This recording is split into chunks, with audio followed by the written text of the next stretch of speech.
बहुत बहुत सुप्रभात और गुड मॉर्निंग आप सभी व्यूवर्स को।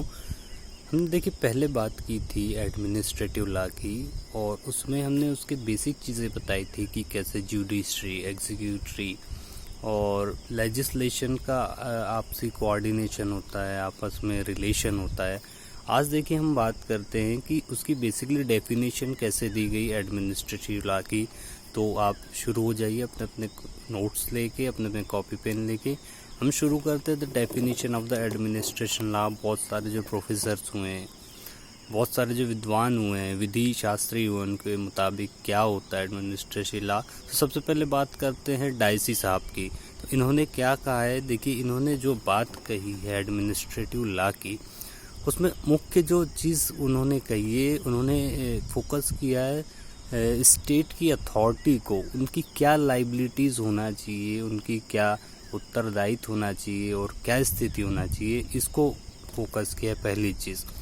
पूरी डाइसी साहब की परिभाषा को यदि एनालिटिकली देखा जाए तो उसमें तीन चीज़ें मुख्यतः। एक तो मैंने आपको बता दी कि इसमें जो अथॉरिटीज़ है, स्टेट की अथॉरिटीज़ है, उसकी लाइबिलिटी को सेट करने की कोशिश की गई है, उसको सेट किया गया है।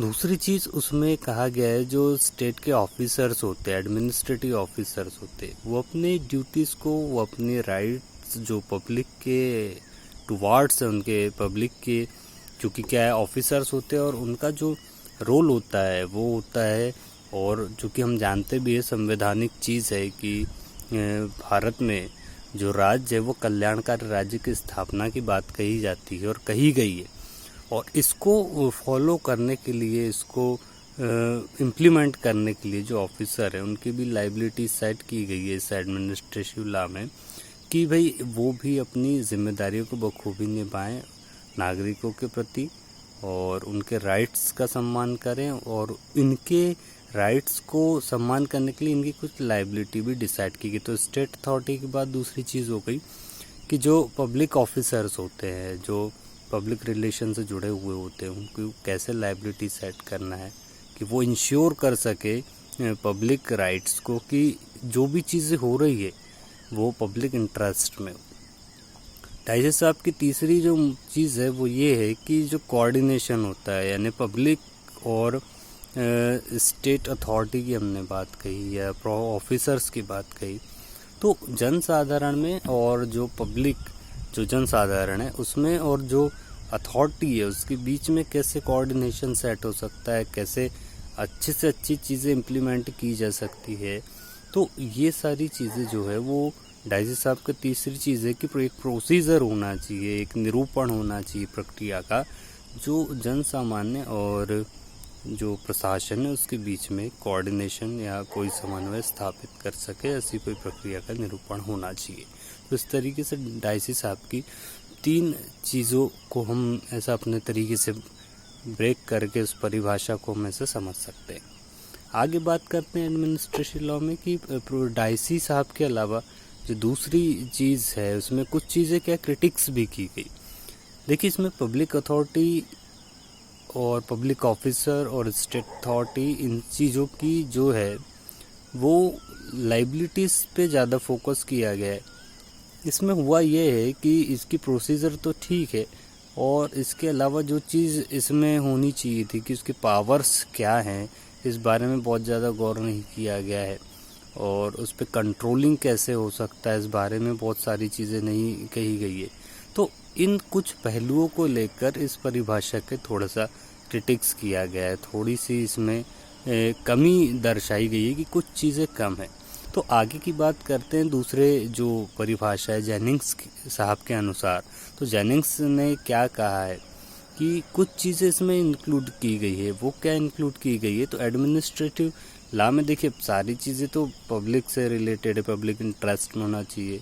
पहले भी हम बोले हैं कि जो राज्य कल्याणकारी नीतियाँ होती है तो वो उसके तहत ही इम्प्लीमेंट होता है सारी चीज़ें।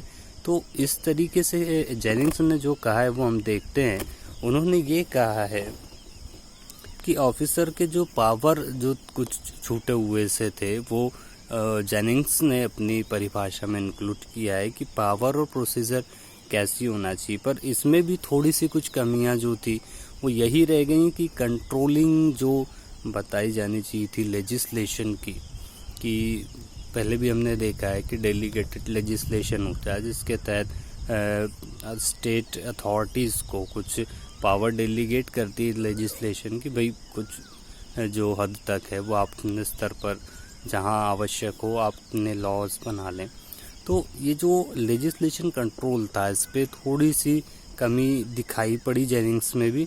तो इसको आगे जाके के.सी. डेविस साहब हुए, उन्होंने इसमें फिर से इम्प्लीमेंट करते हुए एक नई परिभाषा दी और कहा इसकी नियंत्रण को भी उसमें परिभाषा में इंक्लूड किया कि सारी की सारी चीज़ें जो है हमने पहले भी देखा है कि इसमें इंक्लूड होती है। परिभाषाओं के अंतर्गत हमने जो कंट्रोलिंग की बात की थी कि लेजिस्लेशन का कैसा कंट्रोल होना चाहिए, तो वो फिर के.सी. डेविस साहब ने अपनी परिभाषा में इंक्लूड किया। तो कुल मिला के वही बात होती कि जो हमारी परिभाषा एडमिनिस्ट्रेटिव लॉ की बनी तो वो सारी चीज़ों को समाहित करती कि नागरिकों का अधिक से अधिक उसमें हित होना चाहिए, कल्याणकारी राज्य की स्थापना के उद्देश्य के साथ होने चाहिए, और लेजिस्लेशन कुछ पावर डेलीगेट करता है परंतु कुछ लिमिट तक ही करता है, वो सारे के सारे डेलीगेट नहीं करता है, कुछ उसकी बाउंड है, कुछ लिमिट है, तो उसका कंट्रोल इस स्टेट अथॉरिटी पे होता है। और जो पब्लिक ऑफिसर होता है वो उन्हें ऐसा वर्क करना चाहिए, उनकी लायबिलिटी डिसाइड करता है एडमिनिस्ट्रेटिव लॉ, उन पर कंट्रोल करता है कि वे मनमाना आर्बिट्री ना दिखाएं, मनमानापन ना दिखाएं और पब्लिक इंटरेस्ट में ज़्यादा से ज़्यादा काम कर सके। आशा है आपको सारी चीज़ें और सारे डेफिनेशन समझ आ गई होगी, और निश्चित तौर पर यदि ये चीज़ आपके लिए फ़ायदेमंद है तो इसे सब्सक्राइब कीजिए और शेयर कीजिए। Thank you very much.